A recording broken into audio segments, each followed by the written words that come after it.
Hormuz జలసంధిని మూసే ఉంచుతామని Iran కొత్త supreme leader Mojtaba Khamenei స్పష్టం చేశారు. కొత్త సుప్రీం లీడర్గా ఎంపికైన తర్వాత మొదటిసారి దేశానికి తన సందేశం ఇచ్చాడు మోజ్తబా. అయితే ఆయన ఎక్కడా కనిపించలేదు, కెమెరా ముందుకు కూడా రాలేదు. ఆయన సందేశాన్ని ఇరాన్ నేషనల్ టీవీలో యాంకర్ చదివి వినిపించారు.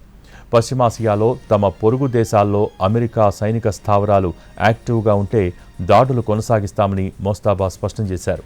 పశ్చిమాసియాలోని యుఎస్ స్థావరాలన్నీ మూసివేయాల్సిందేనని తేల్చి చెప్పారు. ఇరాన్ సైనికుల్ని చంపిన వారు మూల్యం చెల్లించుకోవాల్సిందేనని హెచ్చరించారు.